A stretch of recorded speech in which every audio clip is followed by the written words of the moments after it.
Good morning, students. Welcome back again to my Google Classroom. We are meeting after a very long break. We have completed our unit. Um, Last class, we have given some assignments regarding the last class. And if you remember, our last class, Commonwealth Literature, we talked about also Inca, the South African writer, and we talked about his work, The Lion and the Jewel. We also discussed some essays, characters, and general topics. So we completed it. We have many quizzes, we have many assignments, mind mapping, all those things has come to an end. So if you have any doubt regarding also Incas, the Lion and the Jewel, please put a comment on the YouTube or just make a comment in the Google class. We will I will clarify it. So coming to the next unit is a Canadian writer. She is rather Margaret Atwood.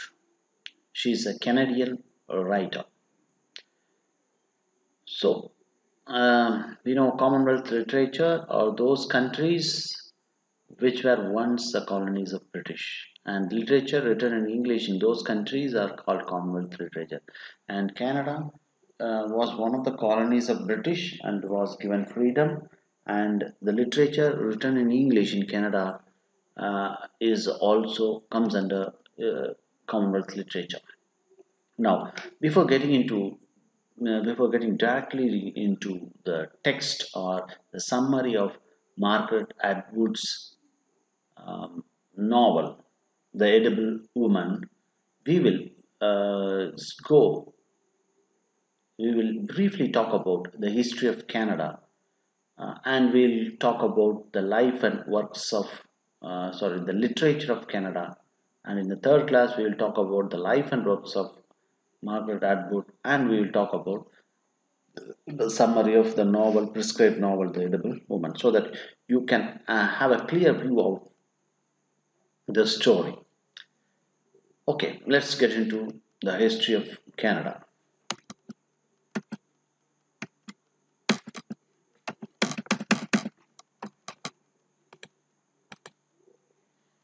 Okay.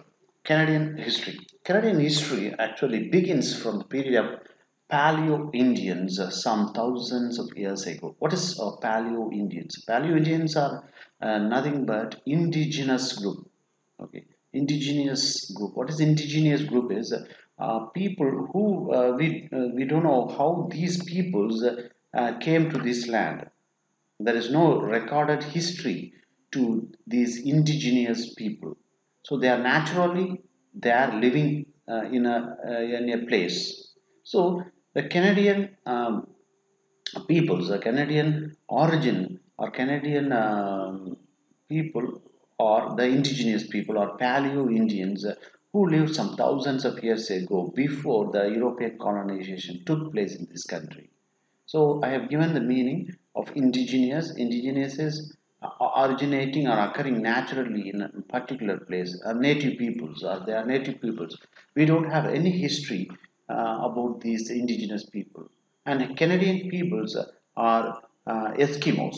They are Eskimo people. They are the indigenous people or native peoples of Canadian. Eskimos are the native peoples of Canadian, and we don't know, and we don't have any real history about how these people came into this country. So, so they are Paleo. We call them the archaeologist people call them Paleo-Indians. Their civilization had long faded by the time of the first European arrivals. They were later discovered through archaeological investigation. So, when the European people landed in this land, Canada, almost these Eskimos, peoples of Eskimos, are the native peoples of Canada. Almost they have faded away, or they moved away from the land to some other places, and um, their living or their history was discovered by the archaeological investigation. So we don't have any history about these native peoples or the Eskimos who lived in this Canada, who lived in Canada. The history records, Canadian history records that from late 15th century, the French and the British people who landed, who colonized these countries, they fought for, they took, a war took place between French and British for various places of North America. And this is what we call the Canada, now Canada. Okay, the various parts of North America totally constitute Canada today. So the real history of Canada starts from 15th century when the British and the French empires they started to fight for the various places of North America, then North America, now present Canada. And in the year 1534, a new colony, French France colony, was formed. And but only in 1608, a permanent settlement began in the new colony of France. So many France gained power over this colony first. After the native people leave the place, British and French fought for the place, and the French Empire took the control of Canada, now Canada. And from 1608, French people started to get settled in this land. But in the Seven Year War, which took place in the year 1763, France was defeated by United Kingdom or British. As a result, the France gave away Canada to United Kingdom. So when France was defeated in the Seven Year War, it gave away all its North American possessions to United Kingdom in 1763. So after the end of the Seven Year War, France was defeated. As a result, France left the land, giving it to United Kingdom. So this took place in the year 1763. When United Kingdom took control of the present Canada, what they did is they divided the present Quebec province of Canada into two, Upper Canada and Lower Canada. This happened in 1791. But later, this Upper Canada and Lower Canada was reunified in the year 1841. So this happened when United Kingdom took the control of this land. It divided the Quebec, which is in Canada, the capital city of Canada, into Upper and Lower Canada. But later they joined the two Upper and Lower Canada into one, the year 1841. And what happened in 1867 is British joined two new colonies to this Canada, or province of Canada. They are New Brunswick and Nova Scotia. Two other British colonies were joined in the year 1867 to the province of Canada. So these two colonies were New Brunswick and Nova Scotia. So after this event, or after 1867, there was a self-governing government formed in the name of Canada. So Canada was named, and a new self-government was formed after this incident, or after 1867. A well-formed government existed in Canada since 1848. The passing of Statute of Westminster in the year 1931 reorganized Canada as co-equal with United Kingdom. Okay, this is what in 1931 an agreement took place between the Canadian Kingdom and the British, and it is named as Statute of Westminster. According to this agreement, Canada became totally a self-governed government in equal with United Kingdom.